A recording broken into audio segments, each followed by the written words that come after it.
So everybody, welcome. Good morning, good afternoon, and good evening. We're thrilled that you're joining us today. So I'd like to welcome our accomplished speaker, and I'm sorry I'm going to mutilate your last name, Egil, but Egil Tjåland, did I get it? Good. Yeah, it's okay. So he is currently serving as the Secretary General of the Norwegian Forum for Marine Minerals. And he holds the position of Associate Professor at the Norwegian University of Science and Technology.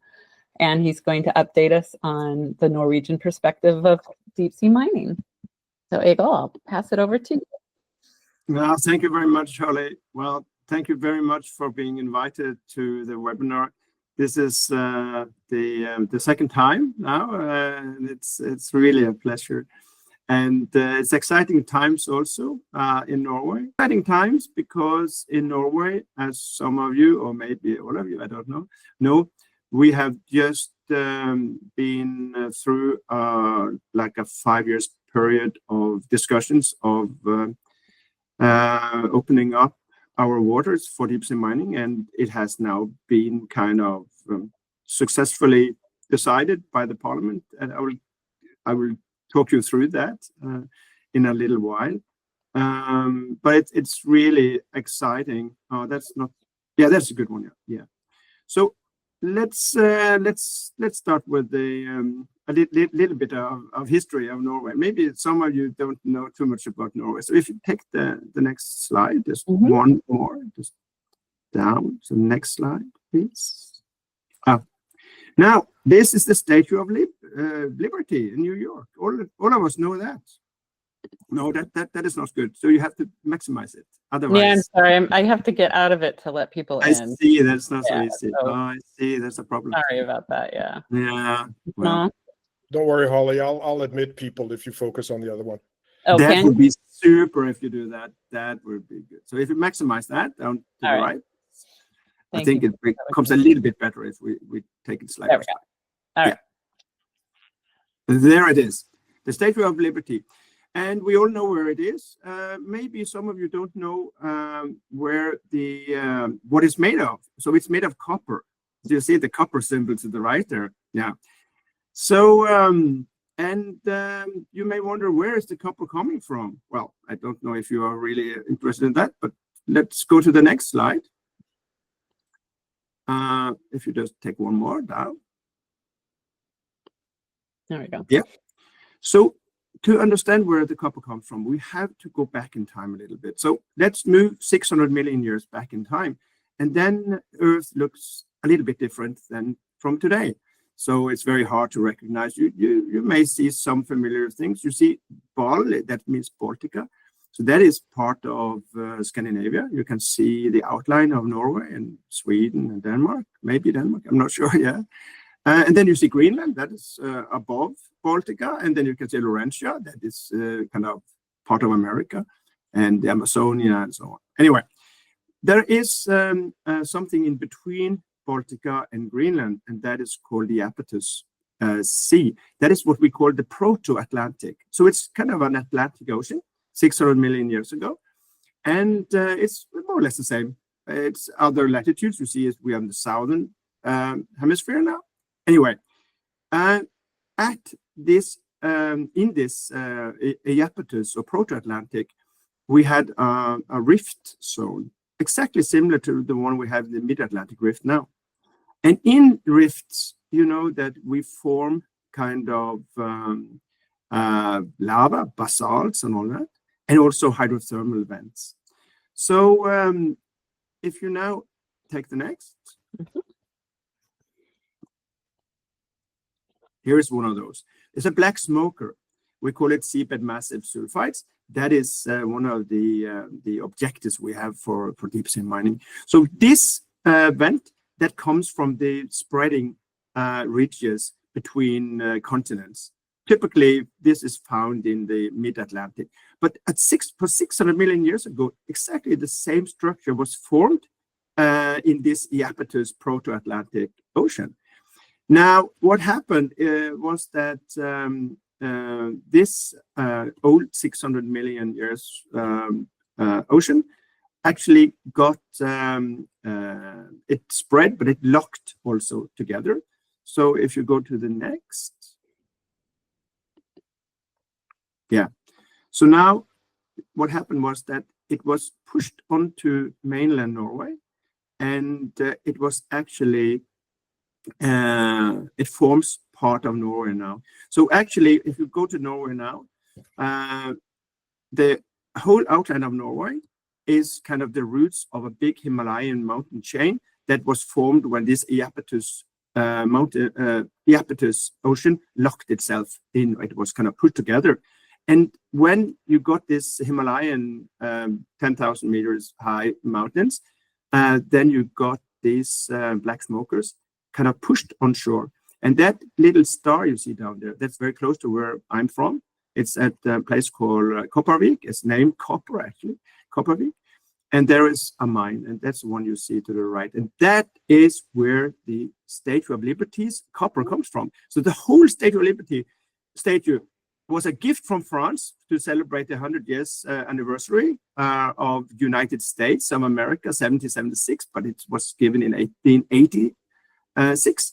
But it was owned by a French company. The French company owned the copper mine. The copper was is then, yeah. So that is the link. So you see that what we have now in this Atlantic Ocean, but see now present day Atlantic Ocean, Greenland to the left and Norway down there. And what we are talking about is then the same process, 600 years spooled up now in time, but then you get also these black smokers being formed in the middle of this Atlantic, or this ridge that's formed. You see Iceland down there to the left, and Iceland is just in the middle of the rift. But with the deeper, colder colors, that is where you have these smokers. There are also other things formed in the oceans, but that is kind of the how can I say, this story that repeats itself. So if you go to the next one now. So here you see the story, the familiar story of deep sea types of deep sea minerals. The one I just talked about now is the one you have to the right. That is the seabed massive sulfides. So that is formed when you have these black or white smokers. These smokers are hydrothermal vents. Basically, it's seawater that is in the ocean. You get a rift. The water goes down in the depth of the crust, and it's hot water. It becomes hot, at least. It's mixed with metals. It's enriched, and it's spewed up, as you saw on that figure on the black smoker. It's spewed up, and it's deposited with enriched rocks with a lot of important metals. You also have the two others. You have the maybe more familiar polymetallic nodules, as you can see on the left, and that is a vast resource on the deeper part of Earth's surface, which are potato-sized kind of metal-rich, like potatoes. They're formed. The easiest way to see that is formed like a pearl in an oyster. You have a little bit of a shark tooth or something it builds on, a sand grain, and it starts to build. It's a very slow process. It can take typically a centimeter, which is, what is that? A third of an inch per million year. So it takes time to build these pearls. But these are, you have vast resources around the deeper oceans. And this is what Impossible Metals, I guess, are really aiming for. Now you have also the copper-rich manganese crust. That is the same thing, but it's not formed like these pearls in oysters, but this is formed by ions attached to surfaces, typically seamounts, and typically kind of large steep angled surfaces. Why steep? Because if they are not steep, sediments will very soon cover them. But it's actually the same process. It takes about a million years to form 1 centimeter of this. So it's like a plaque formed, and it, as we know, these processes of opening up oceans and locking them together, that it takes typically 500 million years. So there's a limit, and that's the cycle. So these can be up to 50 to 100 centimeter, depending on the age of the sea bottom. So these are the types of deep sea minerals that we have. Now in Norway, we don't have polymetallic nodules. The one to the left, we haven't found any yet. Could be because we have a high sedimentation rate. There's a lot of over years, especially during the ice ages, last 2 million years, we have had tens of ice ages, and they are the best erosion bulldozers you can think of. They scrape off rock and deposits it in the Atlantic Ocean. So most likely they have been covered, these polymetallic nodules, but we have a lot of the other two to the right and the middle. So if you take the next one. Yeah, so, and then you have to take one more because, yeah. So here you see a better image of the Earth's surface with all those present day. This is not 600 million years old. These are present day plate boundaries, and all those plate boundaries, that's where you find these sulfides and these black smokers in the rest of the deep water. Typically in the Pacific, in the Indian Ocean, and also in the Atlantic. That's where you find along these cracks, if you like. That's where you find, and along places where you have highs, like sea mountains. That's where you get the crust, and in between or in the deeper parts, you get the nodules. So that is where you get them. If you take the next one, yeah. And here you see a better map, also showing in detail. Where you see 17 there to the left, that is what's called the Clarion-Clipperton zone. And that's very highly enriched place of nodules, and that is a place where you got a lot of polymetallic manganese nodules. And you can also see that along the coastlines. Then that is the economic zones that each country bordering the sea has got. So if you look to Norway, we have I will zoom in on that a little bit later, but that is excuse me, that is the economic zones. They are controlled by the countries bordering to the sea. The rest of the area, which encompasses about 50% of the Earth's surface, that is administered by the United Nations International Seabed Authority, positioned in Jamaica.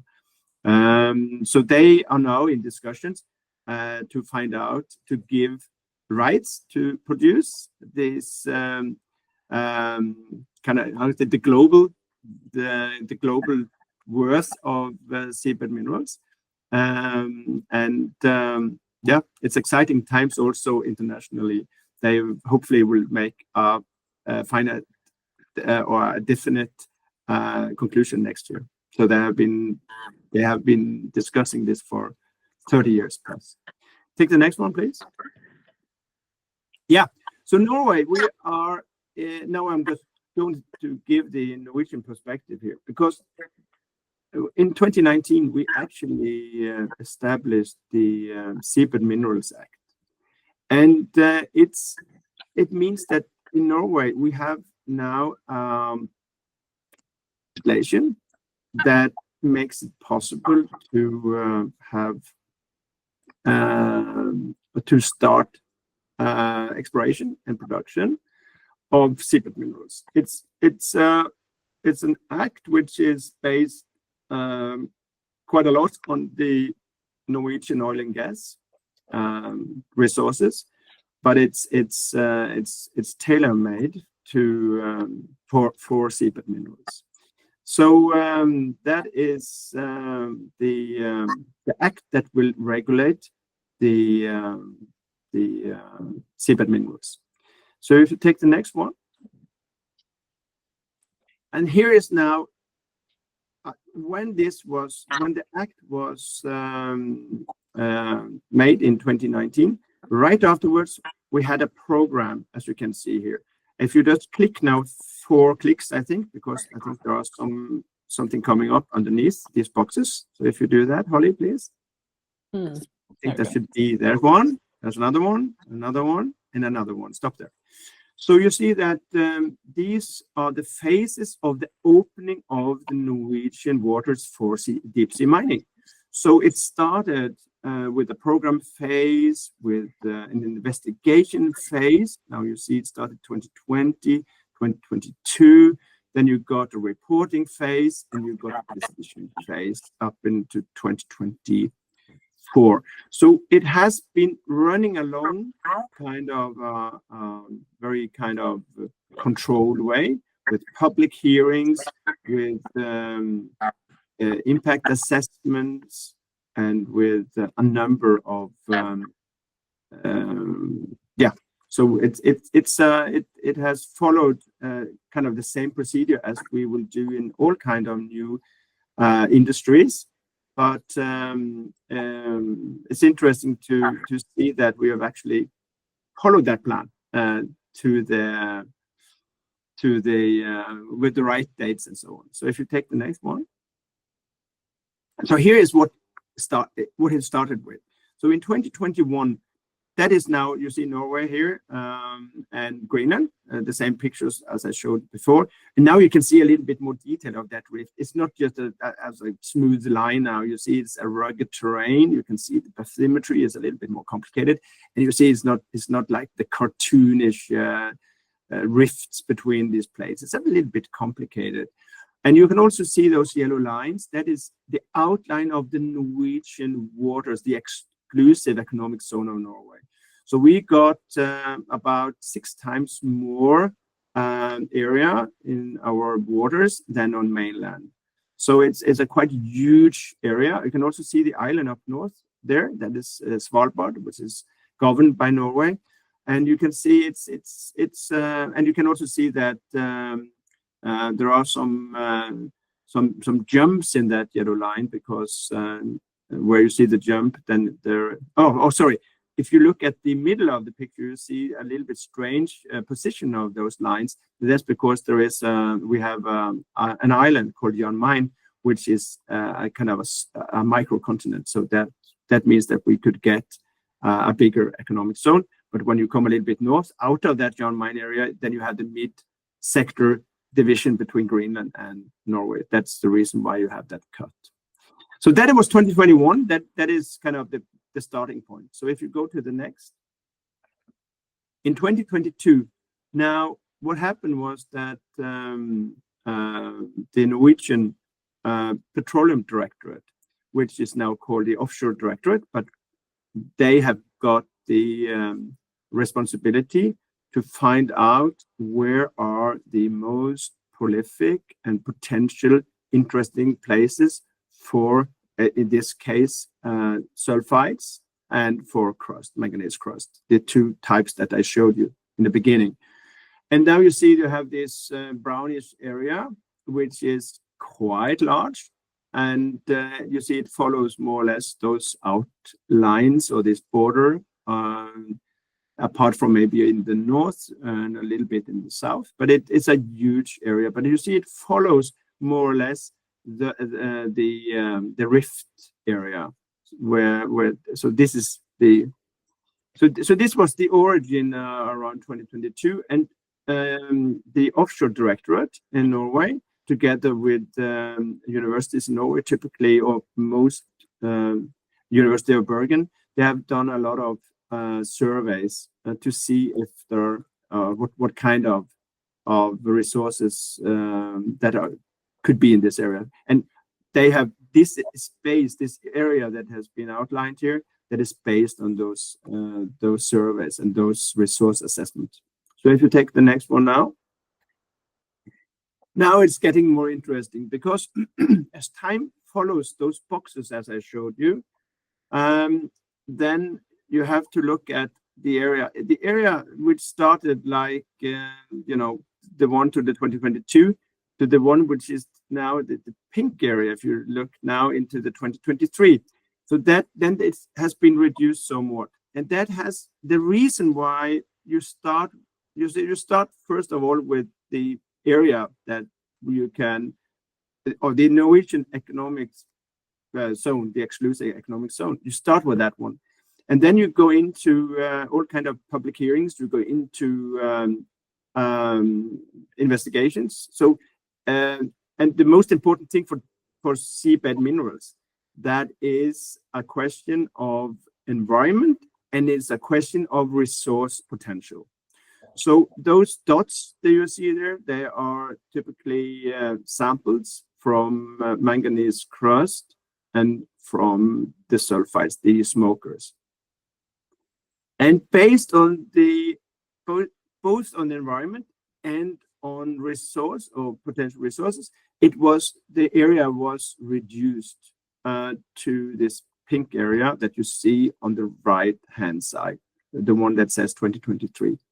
So that is the kind of starting point when you come in, when we are in 2023. So if you take the next one now, and as you see, as you move forward now in 2024, then we actually take that pink area and actually put some blocks. Those blocks that you see there, it's hard to see from this picture the number. There's a numbering system there, typically based on longitude and latitude, these numbers, and they are more or less a copy of what you have for the Norwegian oil and gas licenses further south. So we have, in a way, taken the experience in the Norwegian oil and gas sector and copied that into the new deep sea mining or seabed mineral world. So you have now a number of blocks and sectors, which then, when you come now to 2024 Q2, that is now, we could say, then we have the first licensing round, and now you can see these yellow blocks. That is up for the first licensing round. So you see that it started with a huge area, and it has been reduced of various reasons, even maybe some political reasons. I don't know, could be, but it has been reduced. And also, I forgot to say, then the companies have also been asked to nominate areas of interest. So that is also one of the reasons why you get these blocks, as you can see, which are part of the first licensing round.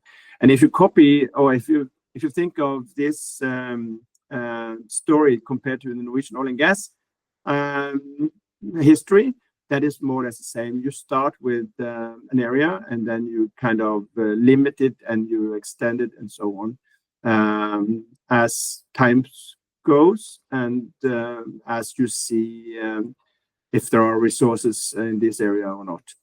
So if you go to the next. So this is the most important kind of decision, I think. Now, since I showed you these boxes, it says that you go through this democratic process of starting public hearings, impact assessments, all kind of discussions with politicians, and and after the last box I showed you, the box to the right said that there was a decision phase, and that was very exciting for us who are working. I'm working for the Norwegian Forum for Marine Minerals. We are very, I mean, our objective is to give facts to the politicians so that they can make a good decision. That is kind of the main objective we have. And we were kind of excited to see what would happen. And right before the end of 2023, in 5th of December, we got the news that the main political parties in Norway had come to an agreement that there should be an opening of Norwegian waters for deep sea mining, and that was kind of a big, for me at least, I think it was a very good decision. But we didn't know if it would pass through the parliament and the government. So if you take one click now, you see an interesting picture. And this was, now we are in January 9th. We had to wait over Christmas before the parliament was gathered after the Christmas holidays. And then you see the numbers to the lower right. And it was 79 votes for opening and 20 against. And that is a major, it's a majority. It's a major majority.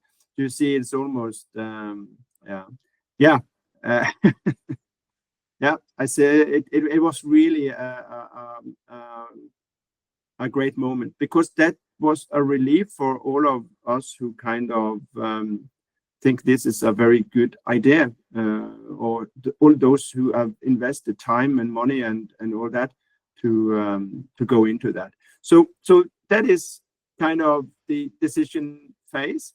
And if you go to the next, there is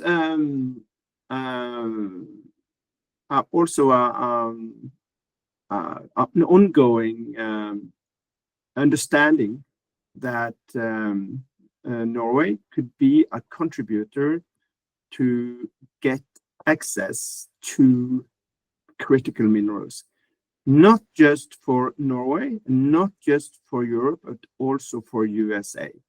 So we have had, this is our Minister of Industry, who then made a joint agreement with the US on critical minerals. And there's another sign that we have an important role to play in the global need for such critical minerals, especially for the energy transition. So if you take the next one. Here's the one I showed you on the previous slide. And what happened in June 26th, right before the summer holidays, then we got this first licensing round. So I have to say a few words about the process from the political decision down to this phase. Excuse me. The government, or the parliament, actually, they said that in order to open up or to give a license for this, we need to have a stepwise opening. That means that we have to do this also in the order of doing a public hearing first for nominating the blocks. And then when we got the blocks like this and starting the first licensing round, there was also a public hearing for from June 26th until September 26th, and that just a few weeks back. So that means that all interested parties then could send an opinion, what they thought of opening this area. And right now, as we are here now today, they are working in the Ministry of Energy to they look into the hearings or the replies from all those who sent replies. So that is now in process. So now, after this has been finalized, then there will be a first bid for or invitation for bids for these blocks, and then there will be planned nomination of the winners in second quarter of 2025. So this is the story. If you take one more. Yeah, so here is this is the announcement of this public hearing, as I just talked about. It's in Norwegian. It's from, and if you see this lion, that is Norwegian lion, and regjering means government.no. So this is on the government's homepage. So everything is open here. You can go to the government's homepage and you can follow everything here. So all I've shown you now is kind of, it follows a very kind of, how can I say, a very democratic opening process. You have possibility to object. All parties can come up with views, and the Ministry of Energy that governs this opening process, they are replying each and one of the hearing results, actually. So they do a very thorough job. And then, of course, in the end, it's up to the politicians to decide how to do this. So the politicians can stop or halt this if there are objections that are not kind of complying to the need to do a correct or a prudent environmental process in this. So take the next one, please. Oh, this is a bit complicated and everything in Norwegian, so I've simplified it a little bit by saying on the bottom there how it is. So this is kind of the complicated way. So there's an opening phase, as I've described now. Then you have nominations, applications, public hearings, decisions, and all that. You see the boxes there. And then to the right, if positive response, it's development and production. And I have to tell you that even though we have opened up for production of seabed minerals, it will start first with an exploration phase.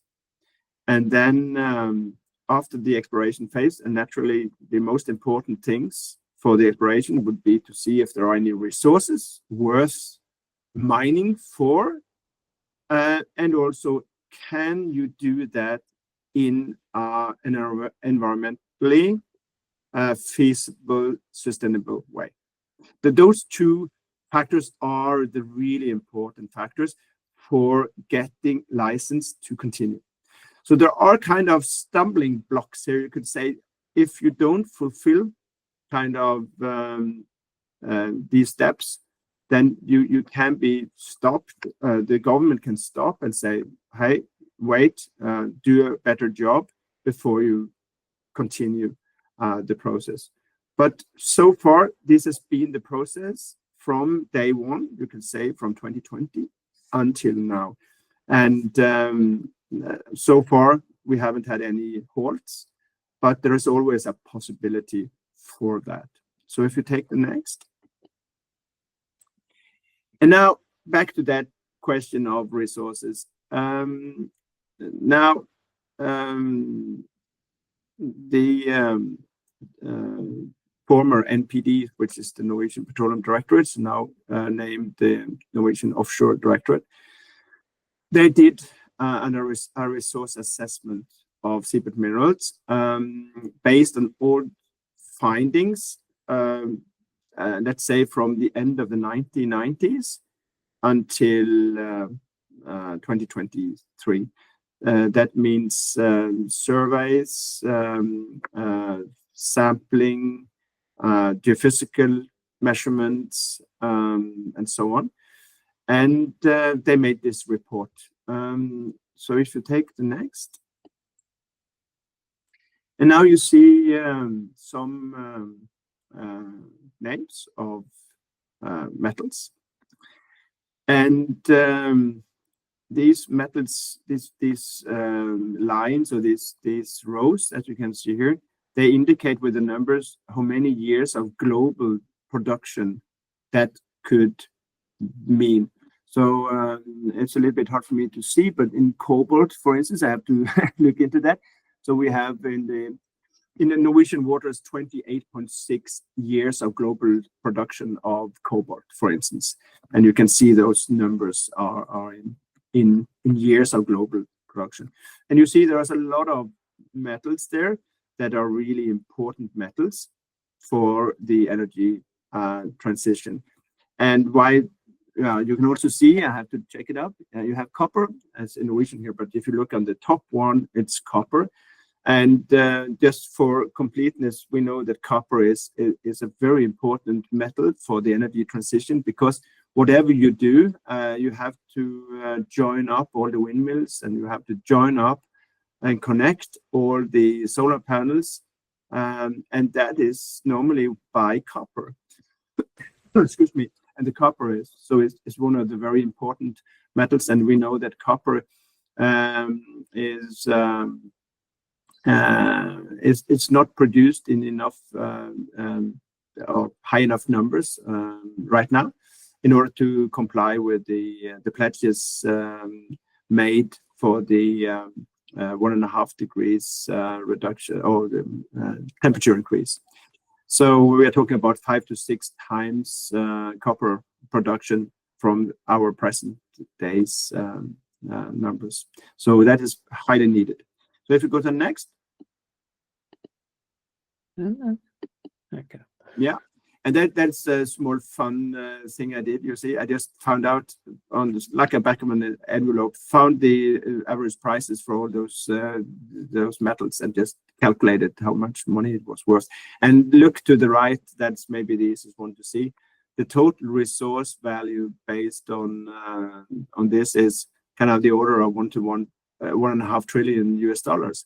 That is, of course, gross numbers, but still, and remember, so let's put it like this. This is from the Norwegian perspective of a relatively, it's not a small area, it's relatively large area, but still, it's a very small area of the Earth's oceans. So you can just imagine if we have this numbers, I mean, this kind of resource in Norwegian waters, think of this as being less than a percentage of the world's oceans. So you're talking about huge values globally.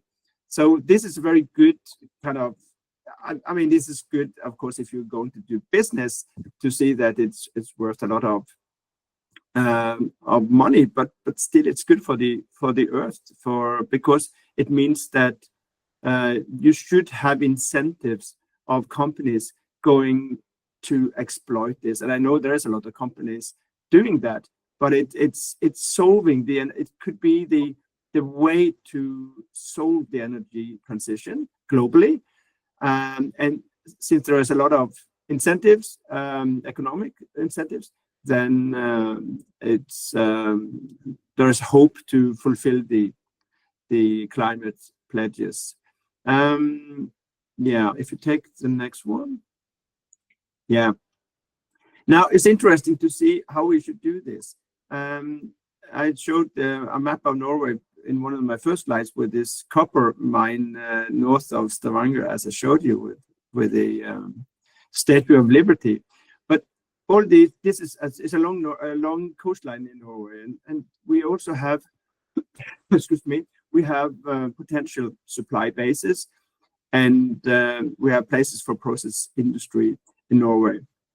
So the picture of Norwegian deep sea minerals or seabed minerals industry is not just the exploration of our waters, but it's of course much more complicated. We also need, first of all, to, let's say we produce the ore, it has to be shipped to a processing plant, and we also need service and operation plants.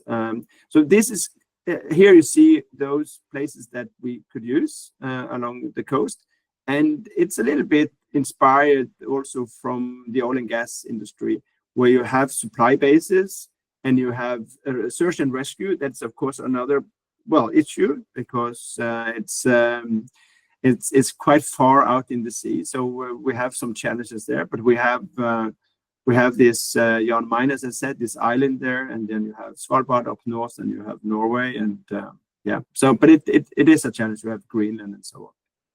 If you take the next one, and this is of course a little bit Norwegian. This is it's called a Norwegian perspective of this.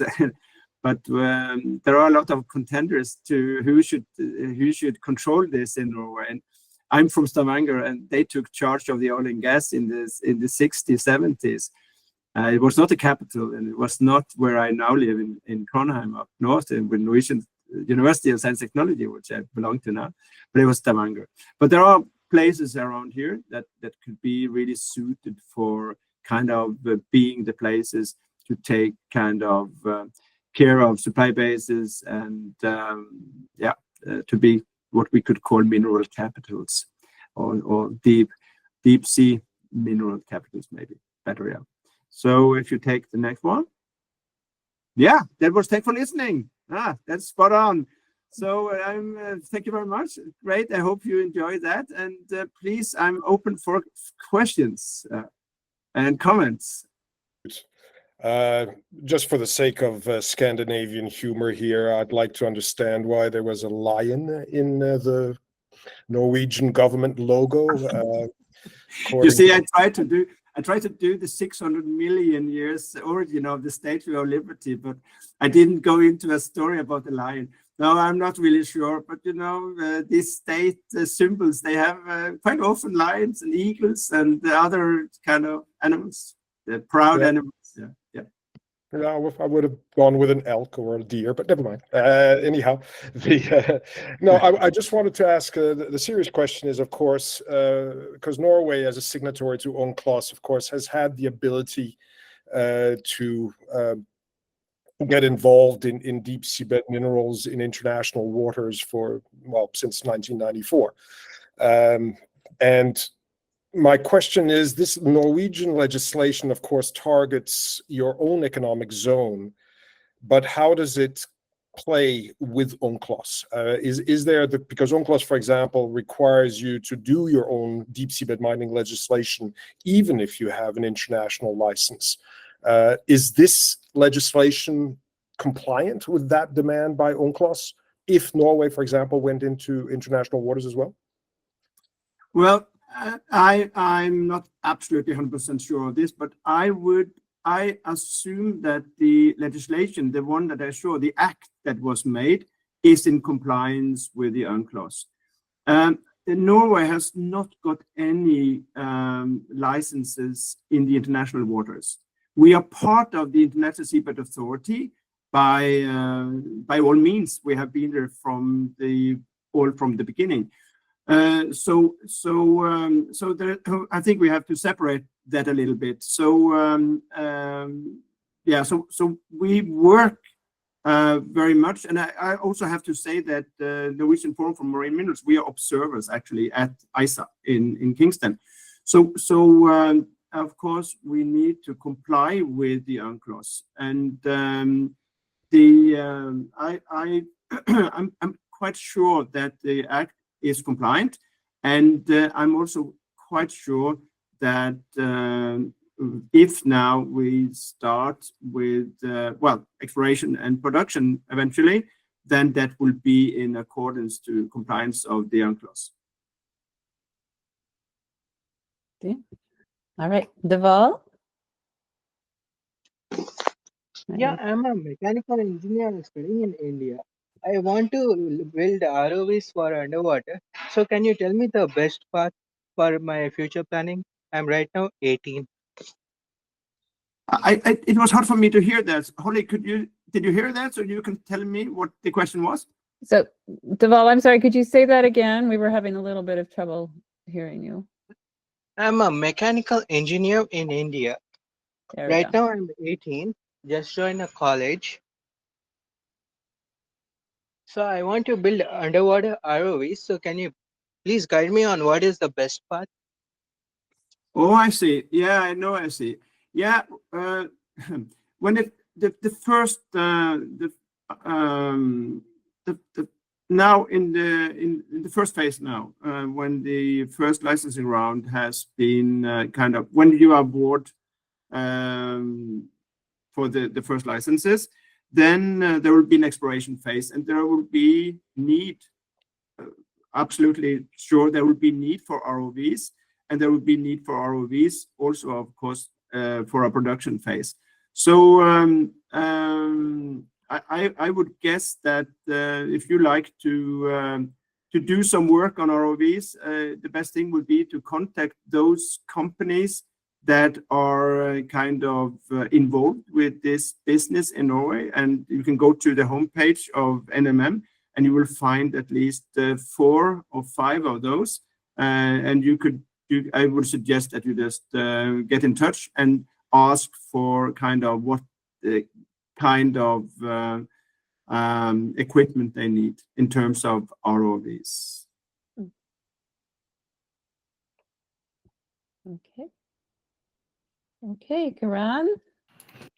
Hi, thank you, Holly, and thank you, Egil, really for this informative talk. I have a question. Could you share some light on the harvesting technology options which will be employed in this deep sea mining operation? Yeah, I can do that. Thanks for the question. Yeah, that it's a little bit back to the question about the ROVs as well, because if you look at the first kind of background report from the Norwegian government before the political decision was taken, when it comes to harvesting, the technological readiness level, the TRL, is not very high, apart from 1 or 2 techniques. So I think there is a lot of potential now for kind of good engineering solutions. When it comes to the polymetallic nodules, we know that both Impossible Metals and the Metals Company and so on, they have made harvesting equipment, and also Loki to do that. When it comes to the crust, there will be some kind of mechanism for cutting, like a lawnmower or something like that. There are certain techniques there. When it comes to the these chimneys or these black smokers, I could say, first of all, because of environmental issues, the active vents, the one that spew up this black stuff, this cloud, they will not be harvested. There will be kind of there will be a challenge to find those extinct smokers. That's like an exploration kind of challenge, and kind of exploration is my specialty. I'm a geophysicist myself. And then it comes to harvesting kind of these extinct kind of heaps of rubble, if you like, but very enriched in these minerals and metals. So the readiness level is not very high. It's quite low. It's in the order of 2 to 3, if you know that scale. So I think there is a lot of potential for engineering solutions. And saying that, one of the reasons I think we got a political decision is that we have a lot of good experience in Norway towards oil and gas service industry to try to solve kind of deep water operations in oil and gas. So I think there's a lot of potential for those of you who actually can come up with some methods, especially methods that could produce or mine these materials with minimum environmental damage. That is an extreme criterion, because we know that that could be a stopper of this if you cannot do it in an environmentally sound way. Yeah. Thank you. Yeah. All right, Peter. Yeah, sorry, it's we organized the webinar, so just to say, Egil, you must never put us in the same basket as the Metals Company and Loki when it comes to the technology. We're the only ones who actually have one that leaves the habitat untouched. So just sorry. And it's good to have a good competition out there. That is normally driving innovation. So I just mentioned those of you who work on the polymetallic nodules. So since we don't have that in Norwegian waters as of yet, so no. So I see your point. So it was just for completeness. So yeah. All right, Shahan. Yeah, no, it's not me. Sorry. Oh, Hi, Johannes. Good to see you. Hi. So, could I start? Sure. Okay. I'm Johannes from Deep Sea Mining Alliance. Egil and me, we are working since about 3 or 4 years together. And there are several companies in the Deep Sea Mining Alliance who are interested in working on these things. And some of them are working within the manganese nodule field, but the manganese nodule field is a bit difficult. Peter, you may know that there is a lot of environmental issues and a lot of struggling how it might go further. There was a question regarding the massive sulfides, how we could proceed with these things, and there are some people or several companies in the Deep Sea Mining Alliance who are working on the so-called vertical approach. Even they are taking care about the environmental aspects of this. And for them, it is of course clear that there will be no mining within active fields. So this is just the first step, and we will have the first tests on this vertical approach within next year or 1 or 2 years. So this will be a very interesting approach. Yeah, so Johannes, thanks for saying that, because in the technology readiness level in that report I mentioned, the only one that was kind of on a quite high TRL, that was actually the equipment from Bauer, this trench cutter. I guess that's the one you are thinking of. So because that is possible. So that's I didn't mention that concretely.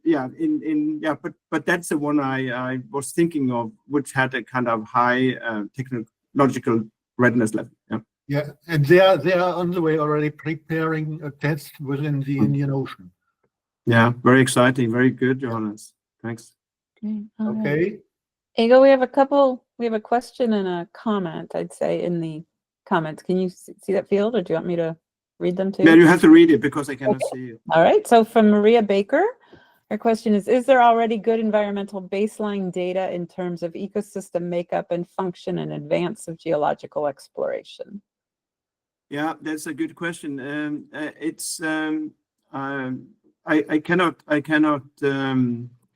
I didn't talk so much about many of the groups who don't like this, and they would say no. They would say that there is not enough knowledge about the ocean and the biology and the ecosystems and so on. But so I'm a little bit biased there, because if you talk to those groups, they will say that there is not enough baseline studies and not enough. The only thing I can say is that we have very good environmental record in Norway when it comes to oil and gas, and I trust the companies working in Norway, at least, to comply with such strict environmental kind of standards. And there are, of course, made baseline studies, but if you talk to people in that area, I guess they would have even more. So, but I'm very confident that two things. First of all, I trust that companies would have regulations saying that you have to be careful to not destroy life in the ocean. And secondly, if you don't comply with that, I think the authorities would give a stop on that. So I feel quite confident on that. But I'm not a biologist, so I cannot give you a more answer than that. All right, thank you. Okay, from Kirsten. I think this is more a comment, Kirsten. The engineering solutions are the best solutions so far available to mitigate impacts. Restoration is hardly possible for any deep sea environments with our current knowledge. Well, I'm a technology optimist. So you heard Johannes Postier talking about some of this trenching system. I think there will always be a cost. I think it will be wrong for me to say that there will be no environmental cost, because everything you do in nature will have a cost, but you can mitigate it and you can reduce it to the minimum. And that is what is important. And that's why I say that if you give the companies rules and regulations to follow, they will have to do that, and that they will do that. So that is what I believe. But you need to have also technological development in order to mitigate this as good as possible. Yeah. Thank you. Okay, Peter. Yeah, no, I think just in line with what Egil is saying, and then this webinar is about the Norwegian experience and what is happening. I agree. Technology is the solution to many of the issues that are being raised, rather than a ban. And Johannes was highlighting, for example, that nodules is facing some. That is because most of the concerns in that area are based on the fact that most of the technology that has been put forward is stuff that's been developed in the 70s and it drives along the seabed. And we're very sad when we often get lumbered under that same shadow, because it has absolutely nothing to do with what we are doing. We've taken 2022 technology, AI technology, and so on, and we do not damage the environment. So I agree with you. This is very, very important that we start moving into technology solutions rather than bans in general. Yeah, Peter, I absolutely agree on that, and that is kind of it's a key point. And I've been in a lot of discussion debates with people who don't like this, and it's kind of, we know that if you give kind of, if you give kind of hard kind of constraints on what to do, engineering solution will come up. You will come up with the latest development, but you need to give such instructions in the first place so you don't start in the wrong end. But I absolutely agree, and I'm absolutely sure that you will come up with new. This is very new in a way. I mean, you have been working with this in the 70s, but to have this as a big industry, then we have new technology, as you are part of course, in Impossible Metals. And that will drive, I think, the development further. Great. All right. I'm going to go back to Olga, who's had her hand raised for a while. Olga, your question, and then we'll go back to the comments again. Just to say, hello. I have a quick question about data, actually. And I wanted to ask whether if the data is from exploration activities in Norwegian waters are available publicly, and if so, where can I access it for the research?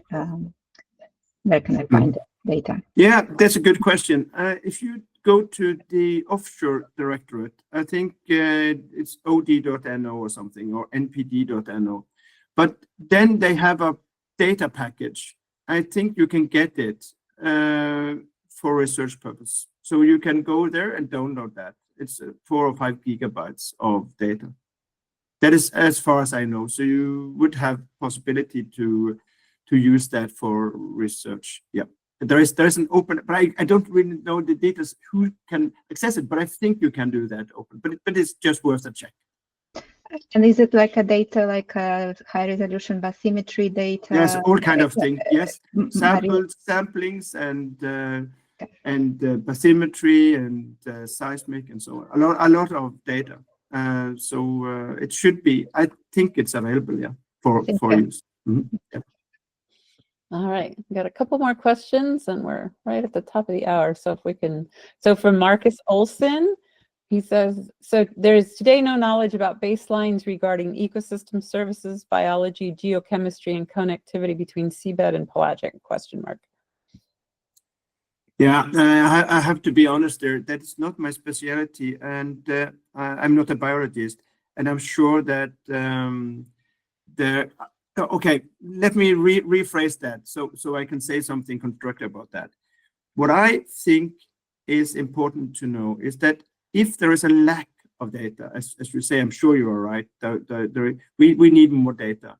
But if you put that in as a requirement for doing exploration that you also have to do studies on ecosystems, on biology, on sea, and these things, then you get a lot more data than you have had before.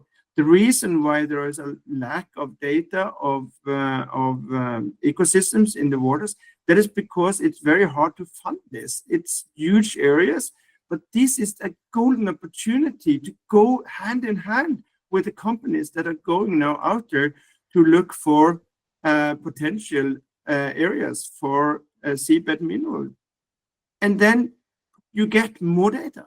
So that, I think, is something that has often been neglected in the discussion. So I would rather say that it's a win-win position here. You get more data, and of course, if there are something that is needed to take more care of, then the authorities or regulations will protect that. Great. All right. A question from Lisa Levin.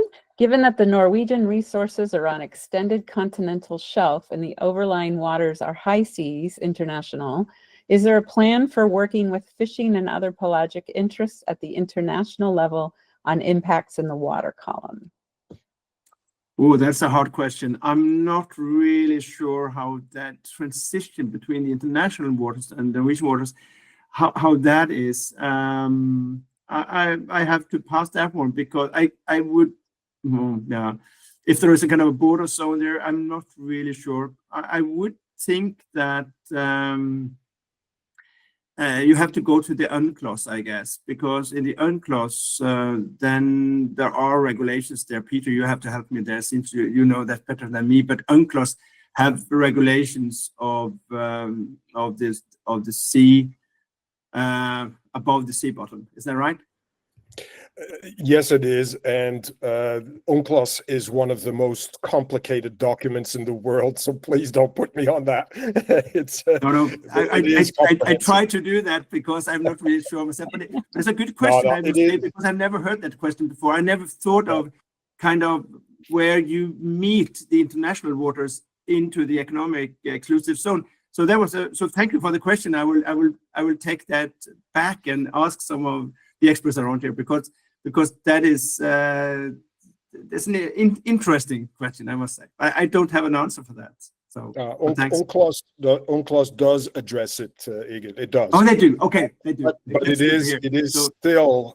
is still under perfection, right? I mean, there are still negotiations that are ongoing, and it relates to pipelines on the seabed. It relates to fisheries. It relates to a whole variety of industries in the ocean. It's a complex matter. It also takes into account, where do the whales migrate and different all aspects of marine biology as well. So very complex area. But the point is that for once in the case of something like UNCLOS, you will have regulations that will apply to all players. And therefore, you have the ability to counter what we usually have a problem with, which is that you have individual countries that influence what happens in the international sphere. Here, in this case, you have everybody playing by the same rules, and thereby you cater for it. And the fact that I know that the Norwegian legislation also very strongly looks towards UNCLOS to sort of have a proper alignment there. So I think these are very, very good tendencies in general, that there is such cooperation, global cooperation, on having the environmental regulations and the cautionaries that we have today. Very good. Thanks, Peter. Yeah, that's interesting. Kirsten. Hello. I actually don't think that you can say that UNCLOS has regulations as such, I'm afraid to say.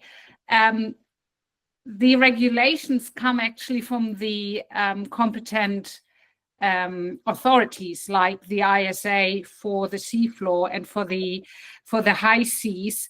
That is will be, I think, the Secretariat of the High Seas Treaty, or the BBNJ.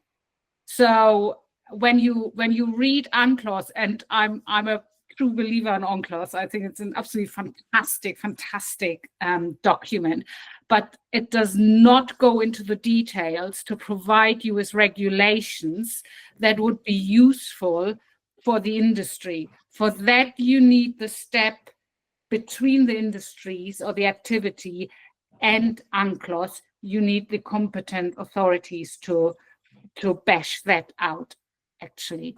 And the other thing I wanted to say is that I totally support impossible metals for the technology they use, but it's not that you do not damage the environment with it. You still have an impact because you do remove something that is part of a habitat. It is very much less, your impact is very much, or it's likely to be very much less than from the conventional technology that was mentioned, but there's still an impact. So please be honest and do not say that you do not damage the environment. I think you get far more credibility if you say yes, and there always is an impact. There's, my footprint has an impact. Humans can't do anything without not having an impact as such. But with your technology, you keep it as little as possible. And I think that would be a more honest way of putting it, if you don't mind me saying so. I don't mind you saying so, and I didn't say it the right way, which is that we leave a lot behind, and we try to leave varieties of habitats behind. We try to leave 30% behind, to be precise, which also exceeds the regulations. So no, as you say, you can't walk out your front door without having an impact, and we're not going to be without any impact, but we certainly feel that we will be within the acceptable levels, and we will always be able to improve as well. We have a technology that is adaptable to constantly heightening regulations. So yes, I agree with you. All right. Just a couple more quick questions. I think we can. Adidia Shiv says, do you foresee talent gaps in deep sea mining category? I'm coming from a point where the young folks are trying to steer away from the conventional mining industry. Could you repeat the beginning of that? I didn't get that. Do you foresee talent gaps in deep sea mining? I see. Yeah, that's an interesting one. I work at the university, Norwegian University of Science and Technology. What we have seen, and I'm in the geoscience department, and what we have seen since the opening now in January, we just noticed that we got more students actually taking classes in deep sea mining. And we have a mining department on land mining, but now actually there is an uptick of students there. So it's quite interesting observation. It takes time to get students out of the system, if you like. But I think in practical ways, I think our geologists will be do a good job in terms of resources, but the whole value chain is quite complicated. You have everything from, you have everything from shipping, you have metallurgy, you have technology development, you have environmental specialists and so on. So there is a lot of talent needed, but I think you can find these in the value chain that exists on land mining. But you also need someone to be experts kind of in this specific area. And I see a certain change at our place at least. But you're right. I mean, there will be a need if this becomes huge industry. There will be, of course, more, I guess, courses on universities and so on. It's a good question. Okay, Peter? Yeah, interestingly, the land-based mining is looking at a problem with talent because of their bad image, and also because of the fact that the locations are now so remote that people, engineers, scientists, and so forth, are very unwilling to work in these land-based mining areas. Deep seabed mining will have much less of a problem because we don't have a high level of manpower component. We have a lot of experts that will be working at a high level in terms of engineering and science and so forth, and marine biology, etc. But it is robots. It is robots. It's not thousands of people going down mine shafts. So to my understanding, I think probably what you'll see is an expansion in many of these faculties in the universities to address and enter into deep seabed mining, also because many of the youngsters want to make sure that this is happening in the best possible and environmentally sustainable way. So that's certainly my perspective on it. And I did hear that very perspective in a very large land-based mining conference, where they were complaining that nobody wants to work for land-based. And I just saw a quick question coming through there, which also said, you know, is land-based mining going to oppose deep seabed mining? To a large extent, they will, because, you know, this is impacting quite seriously on certain mines that really should not be operating, that are too high cost and create too much waste. So just to take an average, there are, you know, when deep seabed mining of nodules, for example, where we utilize fundamentally 30% of the ore, whereas if you look at copper mining today, the average yield globally on copper for bringing up 1 ton of ore is 0.4% copper. So you have 99.6% waste. I mean, it is. So will land-based oppose us? Absolutely. We're going to shift this to a much less wasteful scenario and a much more environmentally sustainable way of doing production of minerals. To be invited, I really appreciate that. I always think that when you do a presentation and you are wiser after you have done your presentation, that's a good sign. And I got a lot of good questions and comments here that I will bring with me. And I see I have some work to do also here to catch up on reading the UNCLOS and finding out of things. But it's a lot of good questions, I must say. And I really kind of